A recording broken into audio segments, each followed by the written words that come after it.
그 안에서 경배하는 자들을 측량하라는 명령을 받았는데 그것은 지극히 상징적인 의미를 지니고 있었다고 지난 시간에 설명을 했습니다. 그렇죠?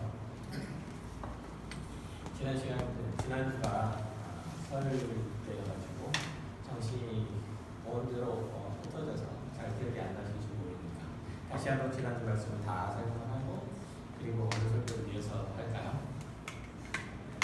그러면 한 2시쯤 끝날 것 같은데 힘들 것 같으니까 어쨌든 잘 상기를 좀 해주시기 바랍니다. 지난주에 살펴봤던 것처럼 하나님께서 사도 요한에게 성전을 측량하라는 환상을 보여주신 것은 그 안에 있는 성도들을 영적인 재앙 그리고 육체적인 해악으로부터 보호하기 위해서 성벽을 쌓으시고 그 안에 있는 것들을 안전하게 지키신다는 그런 표징으로 주신 것이었어요.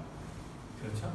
하나님은 측량하는 성전, 즉 당신의 종말론적인 교회 공동체와 성도들 가운데 임하심으로써 이제 그들에게 예언자적 활동을 능력 있게 할 수 있도록 그들이 예언자적 활동을 능력 있게 할 수 있도록 힘을 주시고 격려하시는 그 내용으로서 이제 요한계시록 11장을 봐야 한다는 얘기죠.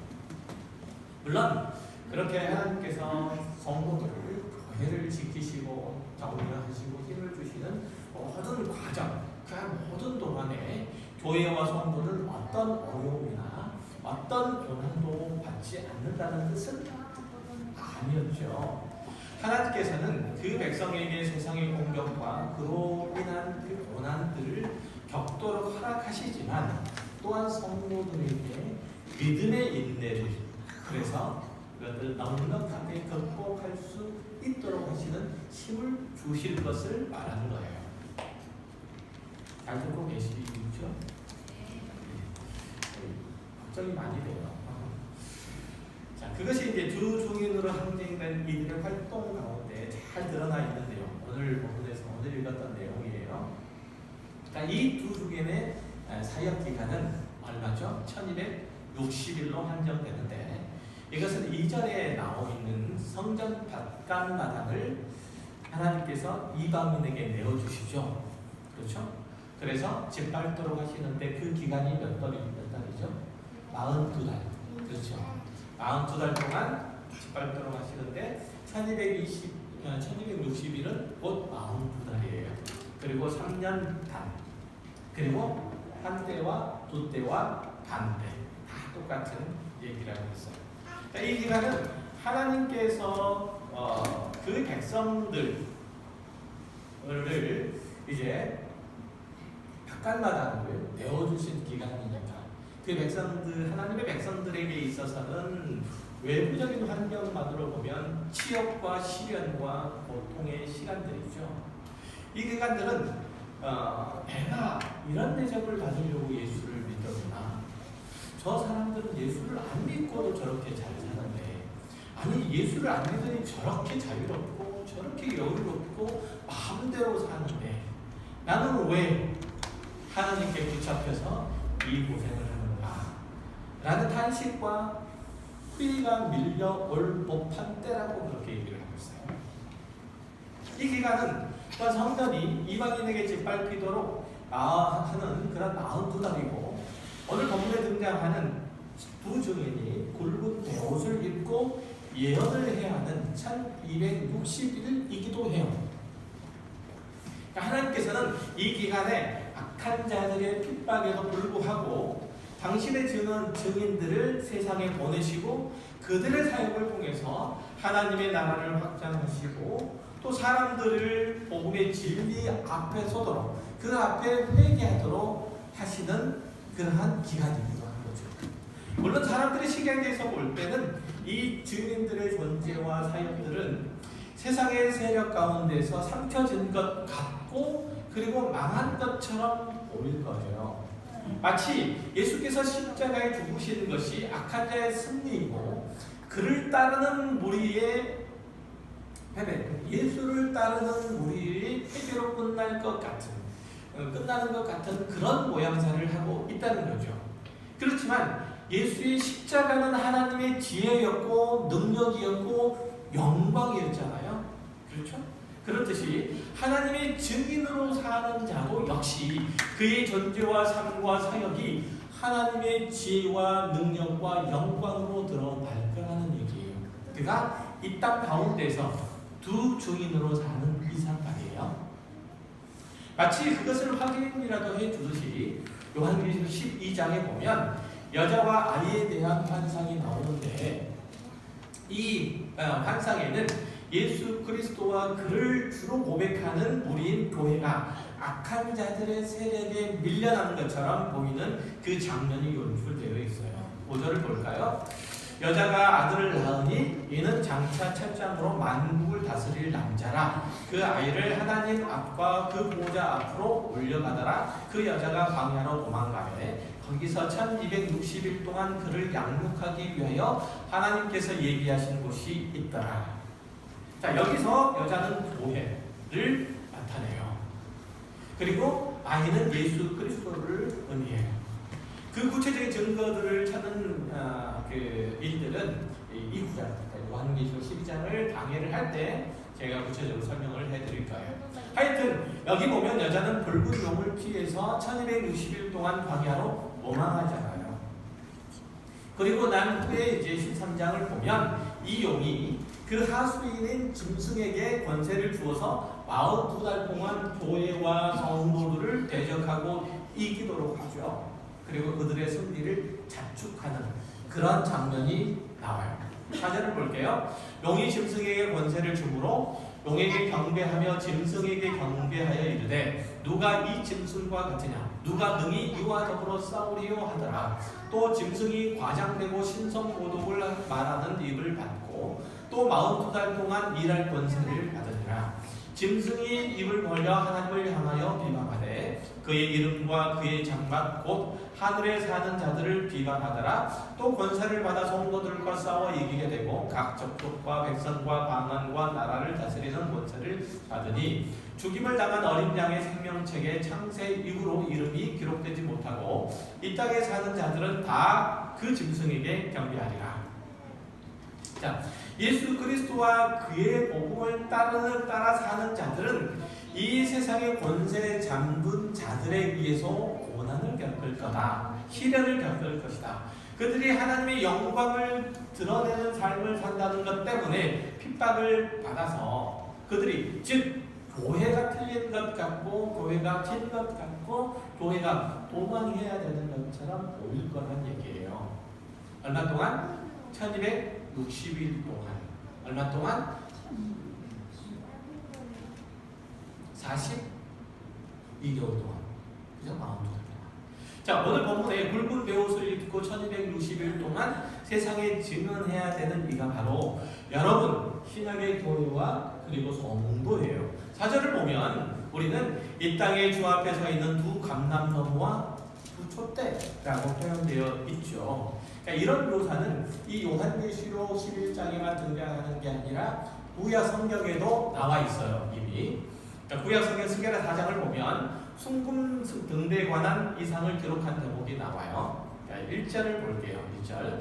내가 말하던 천사가 다시 와서 나를 깨우니 마치 자는 사람이 잠에서 깨어난 것 같더라. 그가 내게 묻되 내가 무엇을 보느냐? 내가 대답하되 내가 보니 순금 등잔대가 있는데 그 위에는 기름 그릇이 있고 또 그 기름 그릇 위에 7 등잔이 있으며 그 기름 그릇 위에 있는 등잔을 위해서 7 관이 있고 그 등잔대 곁에 두 감람나무가 있는데 하나는 그 기름 그릇 오른쪽에 있고 하나는 그 왼쪽에 있나이다 하고. 자, 환상을 스가랴 선지자가 보는데 그 환상 중에 7 등잔이 있는데 등잔 하나가 있는데 이 등잔에 7가지가 뻗어 있고 그리고 그 7가지 위에 잔이 이렇게 앉혀져 있는 거죠. 상상이 되시죠? 충분히. 그러니까 그걸 본 거예요. 그리고 이제 그 양쪽에 두 감람나무가 있어서 이 등잔에 계속 기름을 공급될 수 있도록 그렇게 해주고 있어요. 이 이상의 의미가 뭘까요? 이건 이제 스가랴서 4장 11절 이하에 설명을 하고 있어요. 읽어볼게요. 내가 그에게 물어 이르되 등잔대 좌우의 두 감람나무는 무슨 뜻이니까 하고 다시 그에게 물어 이르되 금 기름을 흘리는 두 금관 옆에 있는 이 두 감람나무의 두 가지는 무슨 뜻이니까 하니 그가 내게 대답하여 이르되 내가 이것이 무엇인지 알지 못하느냐 하는지라 내가 대답하되 내 주여 알지 못하나이다 하니 이르되 이는 기름 부음 받은 자 둘이니 온 세상의 주 앞에서 서 있는 자니라 하더라. 자, 이스라엘에는 기름 부음을 받은 자가 또 있어요. 하나는 누구예요? 하나는 왕이고 또 다른 하나는 제사장이에요. 선지자 스가랴 당시에 이스라엘이 페르시아의 속국에 있어요. 속국에 있었던 거예요, 이스라엘이. 그렇기 때문에 그 당시에는 그러니까 스가랴 선지자가 활동할 당시에는 왕이 아니라 페르시아로부터 파견된 유대인 수룹바벨이 총독 역할을 하고 그 왕을 대신하고 있었던 때예요. 그러니까 그때 당시에 왕이라고 하면 누구를 생각하면 되죠? 이 총독 수룹바벨을 생각하면 돼요. 그리고 그때 당시에 대제사장은 누구였었냐면 여호수아라는 사람이었어요. 물론 모세의 종 여호수아를 얘기하는 것은 아니에요. 그 사람이 아니에요. 어쨌든 이 대제사장 여호수아인데 이제 이 두 감람나무는 이 두 사람을 가리켜 얘기를 하고 그리고 7가지가 뻗어서 있는 그 등잔대들은 이들에 의해서 재건되는 하나님의 성전을 의미하고 하나님의 성전 가운데서 이제 하나님의 임재가 영원토록 그들과 함께 할 거다라는 약속의 내용으로서 지금 스가랴 선지자에게 이 환상을 보여주는 거예요. 그러니까 7가지가 뻗쳐 있는 등잔대는 무엇을 얘기한다고요?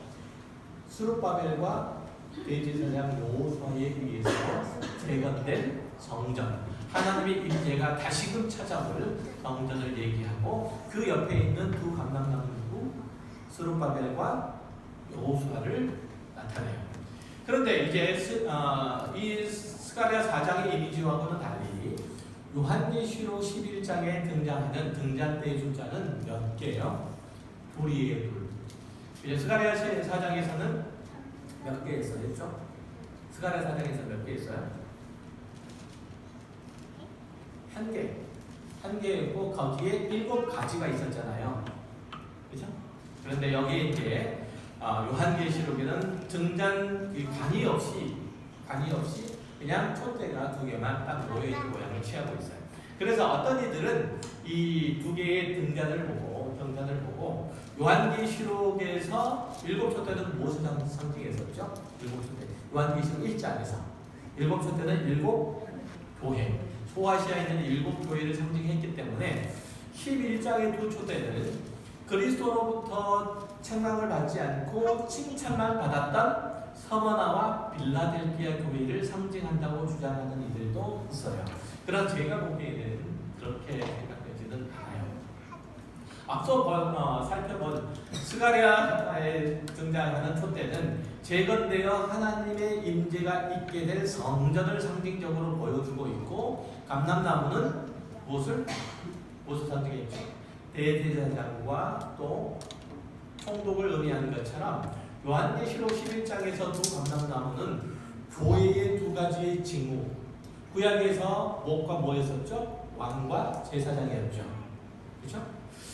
신약에서는 이 왕과 제사장의 역할을 하는 게 뭐죠? 교회와 성도잖아요. 그렇죠? 교회와 성도죠. 그러니까 신약의 교회를 나타내는 거죠. 이 감람나무는 그것을 의미하는 거예요. 그런데 왜 이제 등잔이 촛대가 왜 둘이냐라는 문제가 아직 풀리지 않고 남아있는 거예요. 스가랴 4장에서는 이 촛대가 하나인데 등잔이 하나인데 지금 요한계시록 11장에는 이 등잔이 2개입니다. 그렇죠? 자, 그것은 증인이라는 단어에서 풀어야 돼요. 교회는 하나님의 복음을 따라서 예언 선포 사역과 심판 사역을 해야 하는 자들이에요. 여러분들은 이 세상의 종말과 하나님의 심판을 선포해야 될 뿐만 아니라 사람들에게 회개를 촉구하고 그리고 그들이 하나님께 돌아오도록 하는 증인으로 부름을 받은 거예요. 그렇죠? 여러분은 하나님의 증인이에요. 그런데 성경에서 증인은 한 사람만 세워지는 법은 없어요. 증인은 반드시 둘 이상이 되어서 하나님이 하시는 일들과 그 일들의 정확성, 참됨을 드러내야 하는 거예요.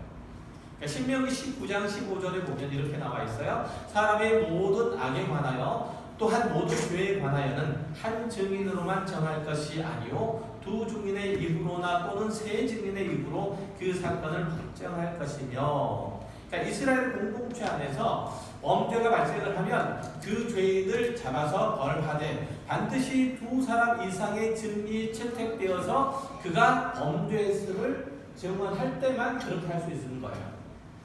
그러니까 이런 유대의 전통을 따라서 예수님께서도 하나님의 나라의 동원 도래를 증언하실 때에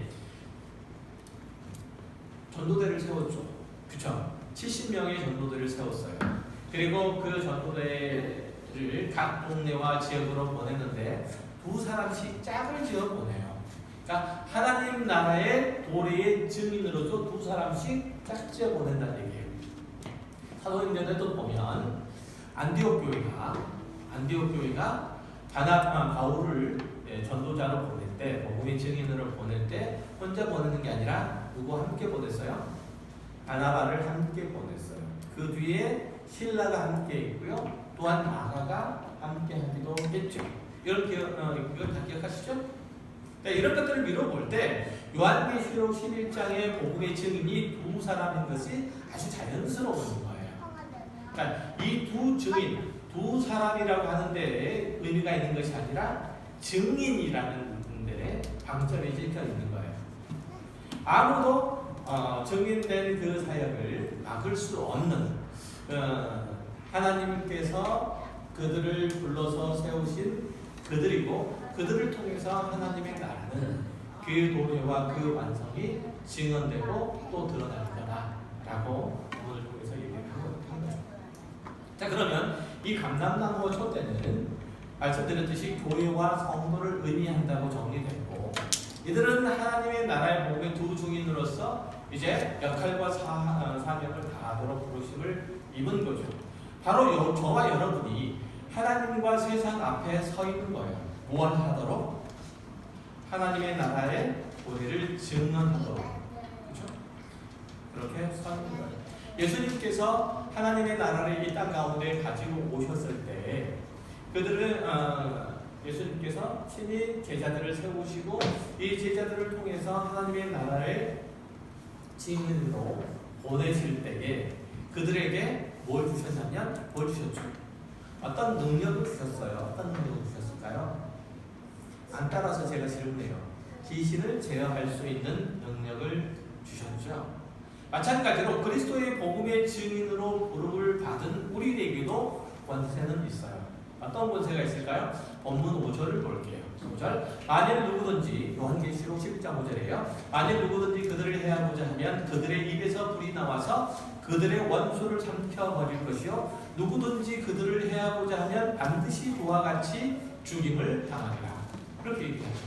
자, 하나님께서는 지금 사도 요한을 통해서 두 증인을 이 세상의 하나님의 나라의 도래와 그 완성과 하나님의 심판과 예언 사역을, 하나님의 나라에 관한 예언 사역을 감당하도록 하시는데, 예수님께서 제자들을 보내서 하나님의 나라의 도래를 선포하러 전도대를 보내셨던 것과 같이 그렇게 그들을 보내시면서 귀신을 제어할 수 있는 그 능력을 주셨던 것과 같이 이제 사도 요한과 더불어서 그의 교회, 즉 우리들에게 하나님께서 이런 권세를 주시는 거예요.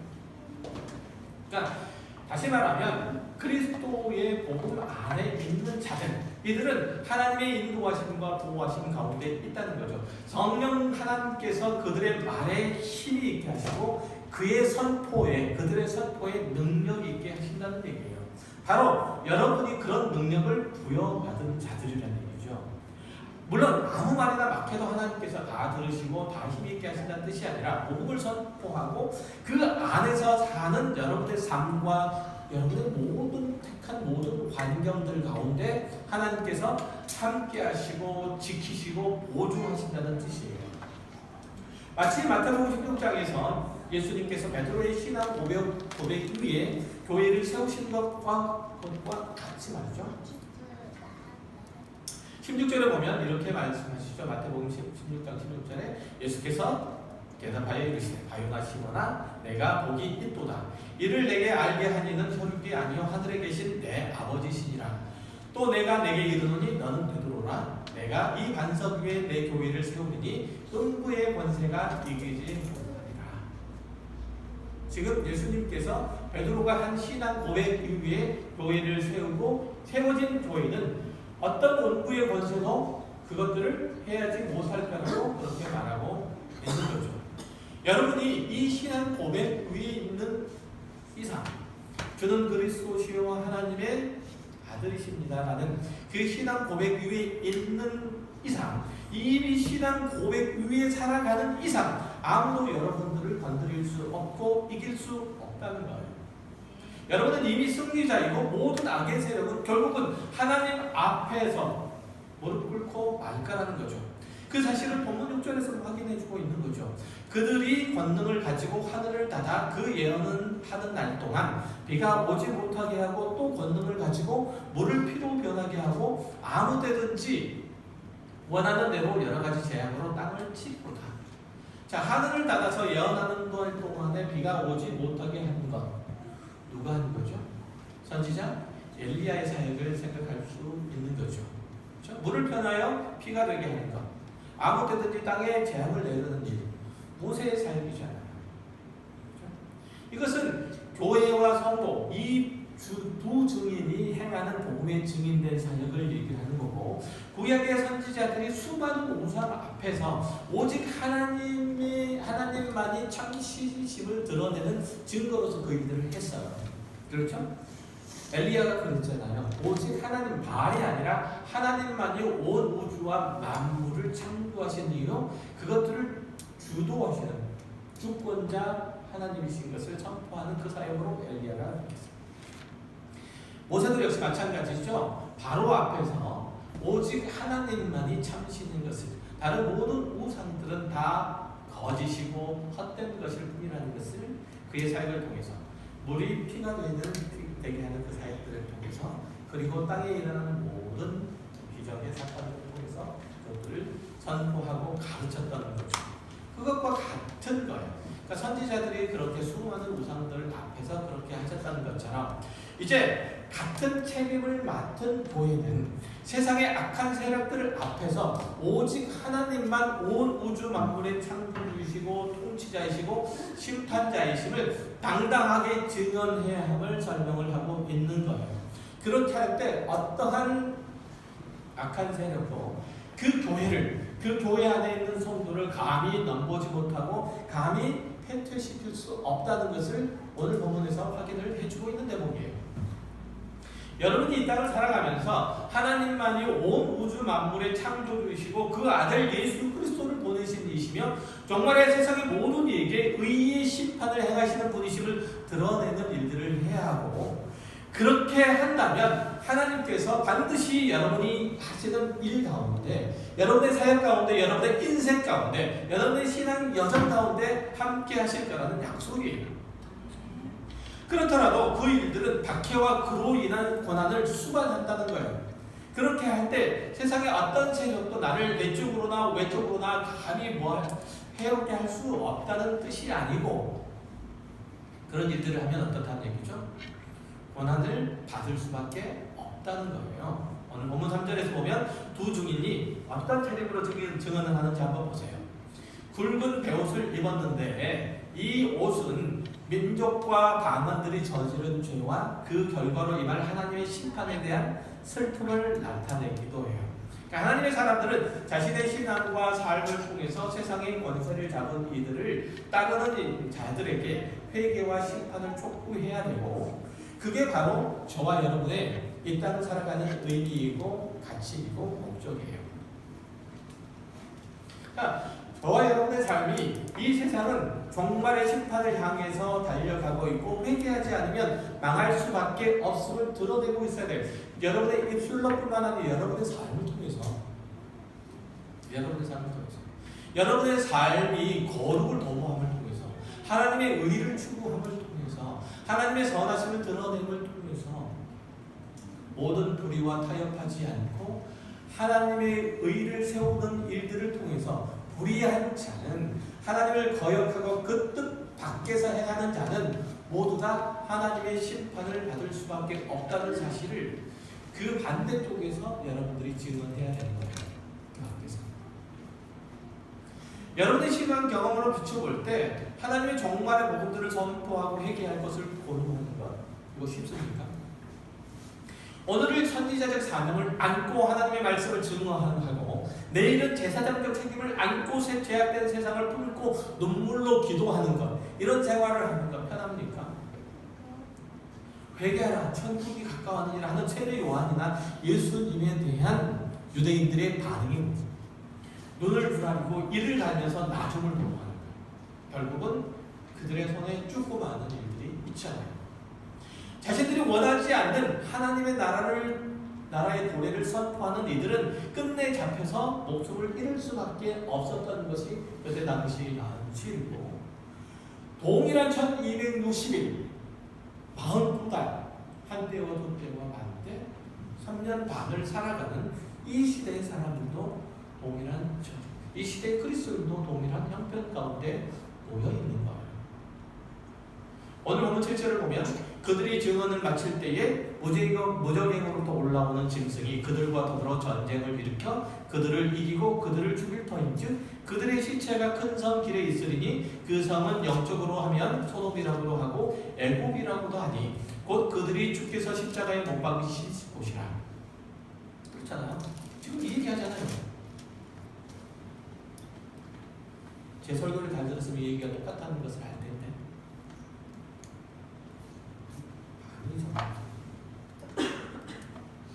그리스도인의 일꾼으로 사는 것, 그리스도의 증인으로 살아가는 일들은 핍박 가운데서 이루어질 거고 궁극적으로 순교까지 각오해야 하는 일들이에요. 그러나 승리는 여러분에게 있을 것이고 하나님께서 승리한 여러분을 위해서 그 승리한 여러분을 위해서 하늘 상급을 준비해 놓으셨다고 분명하게 말하고 있는 거예요. 자, 우리는 교회가 선지자적 사명을 가지고 있음을 한시도 잊어서는 안 돼요. 결단코. 그것은 예수를 믿고 천당 가시오라고 하는 원초적인 복음을 전할 뿐만 아니라 그것을 넘어서 교회의 가치와 의미와 능력이 영적으로 나타날 뿐 세상 것으로 나타나지 않음을 확인하고 또 고백하는 생활을 통해서 해야 하는 거예요. 우리는 여기 세상에 살기 때문에 여기서 인정받고 싶고 또 여기서 같이 있고 싶고 여기서 성공하고 싶죠. 그러니까 어느 시대 어느 교회든지 어느 성도든지 가장 많은 시험이기도 해요. 마귀가 예수님께 만약에 내게 잘하면 이 세상을 너에게 줄게 라고 유혹하고 있던 그러한 똑같은 유혹들이 교회와 성도들 앞에 늘 있죠. 그래요. 거기에 빠지면 그때부터 예수를 믿는 증거, 예수 믿는 능력, 예수를 믿는 보상 이런 것들을 전부 세상의 기준과 영역과 가치로 요구하게 되고 또한 그것들을 가지고 확인하려고 해요. 내가 예수를 믿는데 예수를 믿는 건 잘한 일입니까? 이걸 뭘로 확인하려고 한다고요? 세상의 것들로.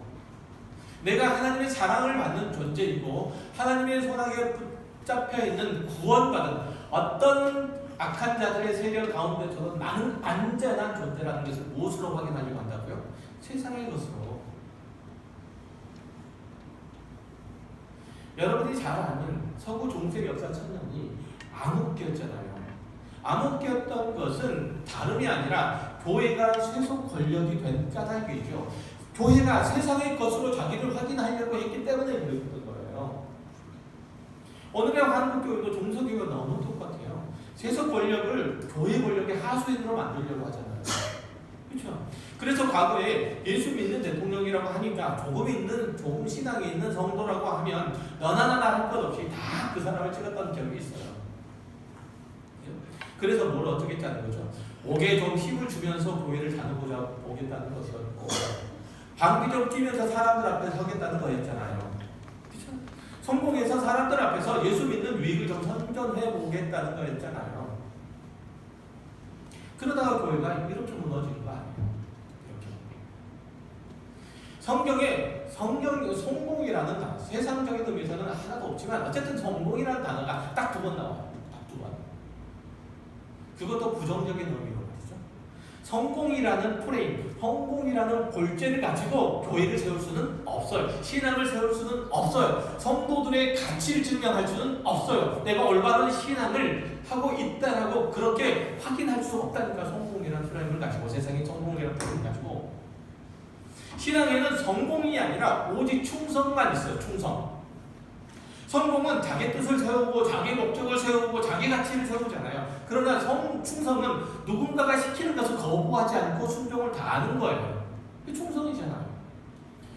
교회는 보고 경험하고 배운 것을 말하고 살아내는 증인이지 무엇을 창조하고 길을 내는 창조자, 선각자가 아니에요. 교회는 예수 그리스도와 부활을 보고 경험한 자로서 그의 나라에 참여하는 자로 세움을 받았을 뿐이지, 그러기 위해서 어떤 고난과 시련을 견디도록 부름을 받았을 뿐이지, 스스로 성공해서 스스로의 가치를 입증하도록 부름받은 게 아니에요. 여러분의 운명은, 여러분의 미래는 무엇으로 평가받냐면 충성으로 평가받아요. 성공으로 평가받는 게 아니라요. 그런데 왜 성공하는 거예요? 만약에 성공이 교회에서 성도들에게 가장 중요한 가치면 순교는 아무짝에나 쓸모없는 쓰레기예요. 쓰레기. 세상의 성공이면 반대로 순교는 세상에서 실패를 의미하는 거잖아요. 목숨을 다한 충성, 성공 앞에서 무슨 의미가 있어요? 목숨을 다한 충성. 반대로 목숨을 다한 충성이 내 신앙의 궁극적인 목적이라면 성공이 무슨 의미가 있어요? 무슨 가치가 있어요? 무슨 필요가 있어요? 아무 필요가 없는 거죠. 우리는 하나님 앞에서 순종하도록, 하나님께서 주신 그 말씀에 충성하도록 그렇게 요구를 받고 있어요. 우리는 증인이라니까요. 증인.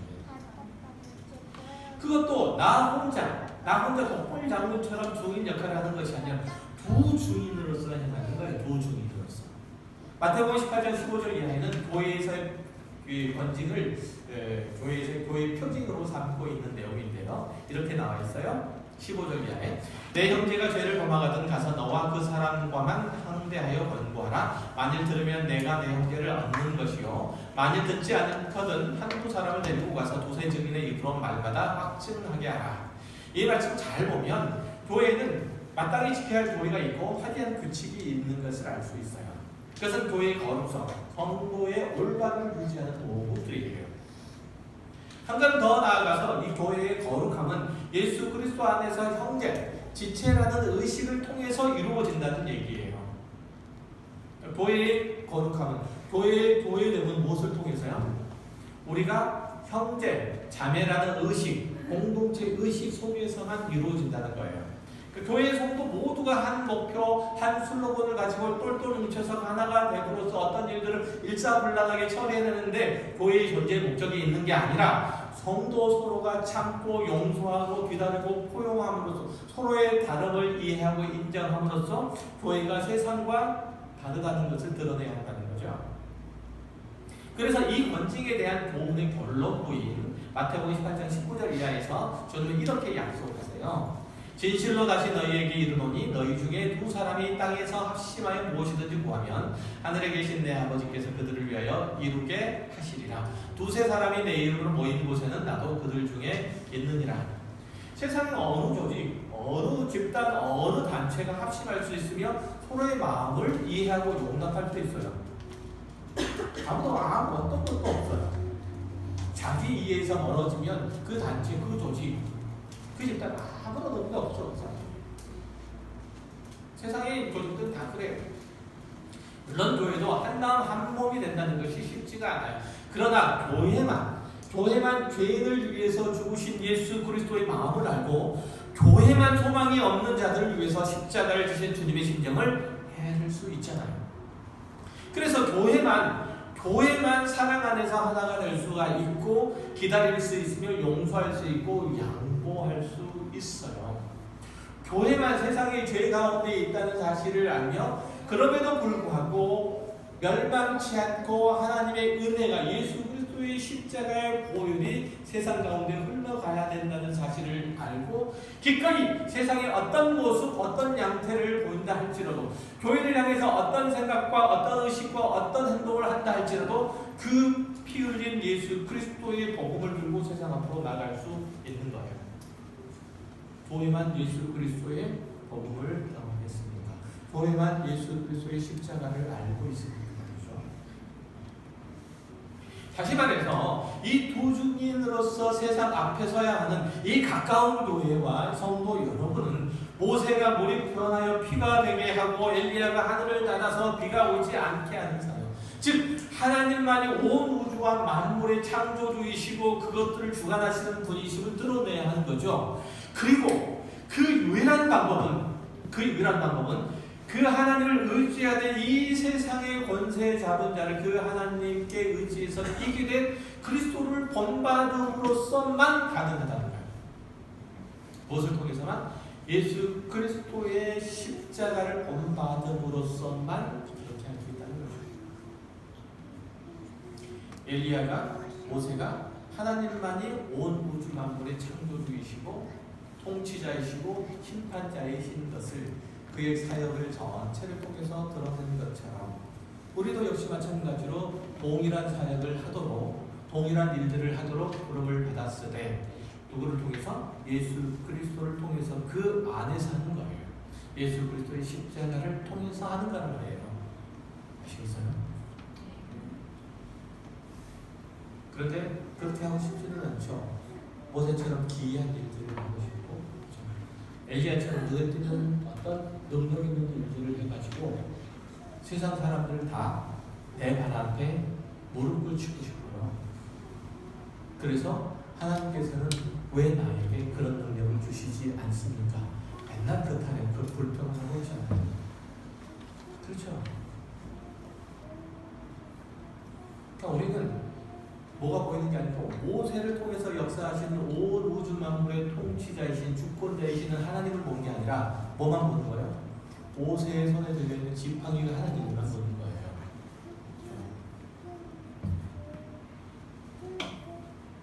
그러니까 우리의 생각과 의식이 틀렸단 말이죠.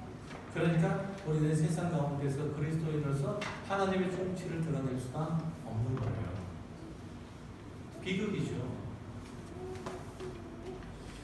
교회의 다름은 모세의 신적인 능력이나 엘리야의 탁월한 영성으로만 확인되는 게 아니에요. 우리 각자에게 예수 그리스도를 만난 자의 거룩함, 겸손함, 넉넉함이 있어야 하고 그 하나됨이 세상과 다름으로 이어져야 하는 거예요. 예수 그리스도를 만나는 한 공동체로서 교회됨이 없으면 우리는 세상과 다름을 확보할 수가 전혀 없고 두 증인이지만 그 증언의 한 목소리를 낼 수가 없는 거예요. 복음의 진리됨은 그것을 소유한 자가 100만 명이다 할지라도 하나만 나오는 거잖아요. 그래야지 그 복음이 진리인 거잖아요. 그렇죠? 내가 복음을 받았는데 각각의 복음이 다 달라. 그게 무슨 진리예요? 우리 그리스도인이 주님 오시는 날을 준비하는 자세. 그러니까 모든 소유를 다 팔아가지고 좋은 일에 쓰고 또 교회에 바치고 또 어느 곳에 모여가지고 기도하고 얘기하는 게 아니에요. 우리 각자의 자리에서 예수 그리스도가 하나님의 지혜고 능력이고 승리고 영광인 것을 그의 십자가를 따름으로써 증언해야 하는 거예요. 우리 각자가 죄를 이김으로써, 우리 각자가 이기주의를 이김으로써, 우리 각자가 개인주의를 이김으로써, 우리 각자가 자본주의가 드러내는 그 폐해를 이김으로써 예수 그리스도의 부활에 동참한 자들임을 증언해야 되는 거죠. 여러분이 과거의 어리석음과 죄악을 벗어던지고 하나님의 의와 거룩함으로 사랑을 고백하는 삶이 교회 안에서 성도 각자가 이루어야 하는 사명이에요. 이 책임을 던져버리지 마세요. 요즘처럼 정치, 경제, 사회, 종교 각 분야의 분열과 대립의 골이 깊게 파인 때는 없었어요. 그런 시대를 사는 그리스도인으로서 여러분은 굵은 배옷을 입은 두 증인이 돼야 돼요. 비록 화해를 말해야 되고 그리고 사랑을 나누어야 하는 그러한 상황과 상황 가운데 있지만 그것을 넉넉하게 그리스도인으로서 그것이 비록 힘들고 어려운 일들이라 할지라도 내가 하나님의 자녀된 자로서 마땅히 고백해야 하는, 마땅히 드러내야 하는 책무인 것을 알고 넉넉하게 해야 되는 것입니다. 현 정부의 탓을 하고 어느 정치 세력의 책임을 떠밀고 어느 재벌가를 욕하고 어느 대형 교회를 비난하면서 여러분 각자가 맡고 있는 그 책임을 회피할 생각을 하지 마세요. 한 시대의 희망은 한 사회의 건전함은 한 나라의 평화는 어느 한 사람, 어느 한 세력이 어느 한 큰 힘이 있지 않아요. 정치, 경제, 교육, 사회, 문화 그 지도자들에게 있는 게 아니라 여러분 각자가 그리스도인 여러분 각자가 하나님의 임재 안에 사는 자로서 거룩한 생활을 할 때만 두 주인으로서 살 때만 가능합니다. 아까 읽었던 마태복음 18장 20절에서 뭐라고 말씀했죠? 두세 사람이 내 이름으로 모인 곳에는 나도 그들 중에 있느니라. 두세 사람이 모인 곳, 다시 말하면 어디예요? 교회. 교회에는 하나님의 지혜와 능력이 되신 예수 그리스도께서 항상 임재하신다는 거예요. 예수 그리스도를 주라고 고백하는 모든 공동체, 모든 지체만이 마른 먼지만 풀풀 나는 이 사막과 같은 세상에 단비를 내리게 할 수 있고 서로 물고 물리는 정류 같은 세상의 평화와 화해를 만들어낼 수 있고 이 세상의 자연 만물이 모든 것이고 그것이 신적인 능력을 가지고 있다고 생각하는 세상에 죽은 자와 같은 사람들에게 생명의 물을 공급할 수 있다는 거예요. 그래서 오늘 교회가 해야 될 일들은 코로나 바이러스 때문에 온 국민이 신경이 곤두서 있는데 태극기 들고 밖에 나가서 정치색 짙은 집회를 하는 게 아니라 여러분의 삶의 자리에서 각자의 역할과 사명들을 충분히 성실히 열심히 다해내는 것 외에 다른 대안이 없어요. 세상이 이 모양인 것은 바로 저와 여러분 때문이지 다른 누구 때문도 아님을 아시기 바라요. 여러분들이 두 주인으로서의 역할과 사명들을 다 한다면 여러분의 삶의 터전에 하나님의 생명이 꼭 피울 거예요. 그렇게 약속하잖아요. 하나님의 능력이 나타날 거라는 거죠. 하나님의 나라가 융성하게 일어나는 것들을 보게 하실 거라는 얘기예요. 오늘 본문이 약속하는 내용이잖아요. 그러니까 누구에게 손가락질할 생각, 누구에게 그 짐을 떠넘길 생각은 애초부터 품지 마세요. 하나님은 십자가로 우리를 부르시고 우리를 교회를 부르시고 그 교회를 통해서 하나님의 나라를 확장키로 하셨어요. 하나님의 일들을 하시기로 하셨어요. 하나님은 천지 만물의 주권자이시고 통치자이시고 심판자이시고 바로 여러분들을 통해서 확증하시기로 하셨어요. 여러분들이 그 일들을 안 하시면 하나님의 능력, 하나님의 권세, 하나님의 영광은 안 나타나는 거예요. 다른 대안은 두시지 않았잖아요. 우리가 주의 복을 선포하는 동안에는 정말의 하나님의 심판을 말하는 동안에는 회개하고 돌아오라고 목놓아 외치는 동안에는 하나님은 언제나 우리와 함께 하시고 우리를 통해서 하나님 되심의 권능을 드러내신다는 거예요. 우리가 그 일들을 하는 동안에는 세상의 문을 닫지 하나님께서 허락하신 그 구원의 문을 닫지 않으실까라는 얘기예요. 그러니 이 말씀을 듣는 여러분 모두가 하나님의 회개와 심판의 메시지를 전해야 돼요. 그것들을 나눌 수 있어야 돼요. 그 메시지대로 살아야 하는 것이요. 그 어느 곳에 있든지 어느 자리에 있든지 어떤 처지를 걷고 있든지 여러분이 하나님의 거룩하신 증인이에요. 한국이 세계 만국 중에서 부강한 나라가 되고 한국 사회가 전 넉넉하고 평화로워지고 한국 교회가 이미지가 좀 좋아져서 너도 나도 할 것 없이 다 교회로 모여드는 분위기 이런 흐름 거기에 편승해서 잘 먹고 잘 살고 편안하게 신앙생활 하다가 죽게로 갈 생각은 쓰레기통에 쳐 집어넣으세요. 그런 일들은 없어요. 그런 일들은 없어요. 그런 일들을 바라시거든 짐 싸고 절로 가보세요. 절로. 절이 어디인지 알죠? 절로 가보세요. 그런 일들을 바랍니다. 여러분들은 굵은 베옷을 입고 1260일 동안 예언하는 것, 이게 여러분들 우리 교회에게 맡겨준 사명이라고 여기세요. 그리고 그 1220일 동안에 어떻게 된다고요? 죽임을 당한다고요. 이 시체가 성문 밖에 널려서 장사도 못 지내도록 그렇게 희롱을 당한다고요. 조롱을 당한다고요. 그렇게 된다면 우리가 내가 뭘 할 수 있다고, 우리 교회가 무슨 힘이 있다고, 이런 생각은 단지 세상의 기준일 뿐을 아세요. 누가 뭐라고 해도 여러분 각자는 영광스러운 하나님의 나라의 증인이고 백성이에요. 그의 능력과 지혜와 능력들은 우리를 통해서, 하나님의 지혜와 능력과 권세는 우리를 통해서만 나타나요. 그것들을 통해서 세상을 보세요. 이웃을 보세요. 너무나 할게 많아요. 무엇보다도 세상은 그리스도의 피 묻은 복음을 원해요. 그것을 여러분 각자의 신앙과 삶의 책임들을 다 함으로써 나누어 줄 수 있는 참으로 신실한 하나님의 두 증인이 되시는 가까운 교회와 여러분 각자가 되시기를 주의 이름으로 축원합니다.